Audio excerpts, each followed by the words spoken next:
The longest battle of the Second World War was not fought on any beach or battlefield. It was fought across the vast, gray, freezing waters of the North Atlantic, and it lasted for almost 6 years. It was a war of supply. Britain, an island, could not feed itself or keep fighting without a constant river of ships bringing food, fuel, and weapons across the ocean from America. Lurking beneath those waters was a weapon that came within a hair of cutting that lifeline and starving Britain into surrender: the German U-boat.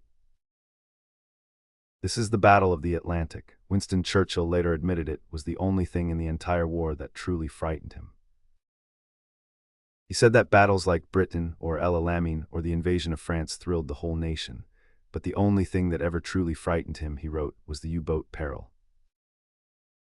It was a slow, grinding, merciless battle of numbers, fought out in storms and darkness, and it would quietly decide whether Britain lived or died. Everything Britain needed to survive came by sea: oil for its ships and planes, food for its people, tanks and guns, and ammunition for its armies. If enough of those ships could be sunk faster than they could ever be replaced, Britain would simply run out of everything and be forced out of the war. It was a simple, brutal arithmetic: ships sunk against ships built, cargo lost against cargo landed, and for a long and dangerous time that arithmetic favored the Germans. The man who understood this best was the German Admiral Karl Dönitz, commander of the U-boat fleet. His weapon was the submarine, and his target was the humble merchant ship. Dönitz made a cold calculation. If his U-boats could sink around 800,000 tons of shipping every single month, Britain would starve, so he set out to do exactly that.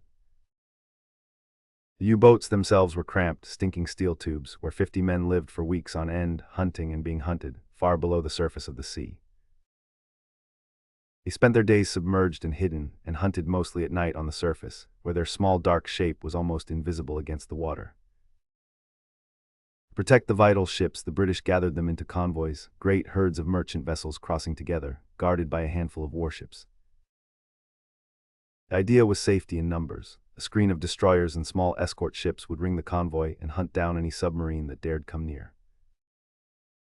But Dönitz had a deadly answer. Rather than attack alone, his U-boats would hunt in coordinated groups directed by radio. The world came to know them as wolf packs. One submarine would find a convoy and shadow it, radioing its position, while others gathered in from across the ocean. Then at night they would strike together, slipping in on the surface, where they sat low and hard to see, and firing their torpedoes into the packed columns of ships. There was little the escorts could do in the chaos of a night attack, with ships exploding on every side and no way to tell where the next torpedo would come from. For the men on the merchant ships, every night in the danger zone was an agony of waiting, listening for the explosion that might come at any second out of the dark. When it came, the results were horrifying. A single wolf pack could tear a convoy apart in one night, leaving a trail of burning and sinking ships across miles of black ocean. A torpedo would slam into a freighter's side, and within minutes the ship could be gone, dragging its cargo and its crew down into the cold water. Oil tankers were the worst of all. A single hit could turn one into a floating inferno, spreading a sea of burning fuel across the waves. And it was the merchant sailors who paid the price. Not always trained Navy men, but ordinary seamen, carrying the cargo that kept Britain alive. Those who survived a sinking faced the freezing North Atlantic in open lifeboats, or clinging to wreckage, often for days and often in vain. Rescue ships could not always stop for fear of the submarines still lurking below. Sometimes the men in the water simply had to be left behind, and their cries stayed with the sailors who sailed on. 1 in every 3 of the merchant sailors who served in that battle would not survive it, and yet, ship after ship, they kept going back out to sea. For long stretches, especially in 1940 and again in early 1943, the U-boats were plainly winning. The Germans called their best periods the happy time. Their submarines roamed almost at will, sinking ships far faster than the shipyards could build them. In the worst months it seemed as if nothing could stop them. The tallies of tonnage sunk climbed higher and higher, and in London, the men running the war grew genuinely afraid. The convoys had air cover near the coasts, but in the middle of the ocean lay a deadly stretch that no aircraft could reach. The sailors called it the Black Pit. In that mid-Atlantic gap, the merchant ships were entirely on their own, and it was there that the wolf packs did their very worst killing. By the spring of 1943, it was desperate. So many ships were being lost that Britain's whole survival hung in the balance. But the Allies were fighting back with far more than guns. In a country house in England called Bletchley Park, codebreakers were locked in a secret duel with the German Navy. They had broken the Enigma machine that the U-boats used to send their orders. When they could read those messages, they could route the convoys safely around the waiting wolf packs. It was a war within a war. Every time the Germans changed their codes, the ships would begin to die again, until the code breakers clawed their way back in. It was one of the best-kept secrets of the war, so precious that convoys were sometimes left in danger, rather than risk letting the Germans suspect their codes had been broken. New technology poured into the fight. Radar let the escorts find surfaced U-boats in the dark and the fog, stripping the submarines of their greatest advantage. Better escorts, better weapons, and better tactics let the hunters become the hunted, driving the submarines deep and pounding them with depth charges. And above all, the Black Pit was finally closed. New long-range aircraft, flying from Iceland and from small escort carriers that sailed with the convoys, could now cover the whole ocean. For the U-boats, there was suddenly no safe corner of the Atlantic left. Everywhere they surfaced, an aircraft or a warship might already be waiting.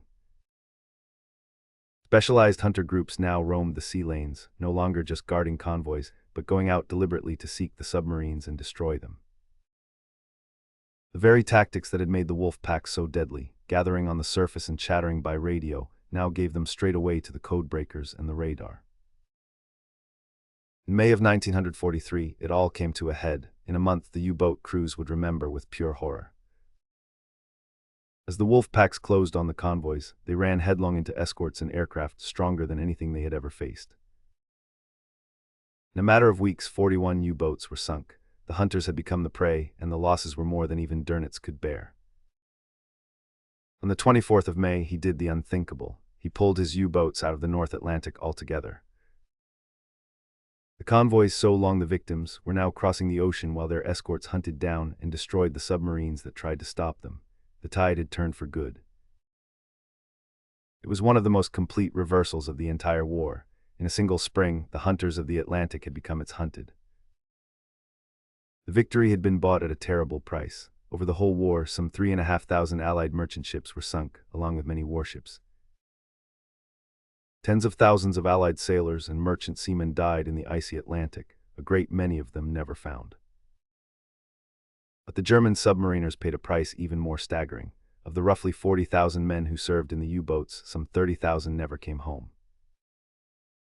It was the highest casualty rate of any branch of any military in the entire war. By the end, to sail in a U-boat was very nearly a sentence of death. Crew after crew sailed out from the great concrete submarine pens on the French coast, and boat after boat simply never came back. The Battle of the Atlantic never had a single dramatic moment, no famous charge, no flag planted on a hill. It was one ship by ship, convoy by convoy over 6 long years.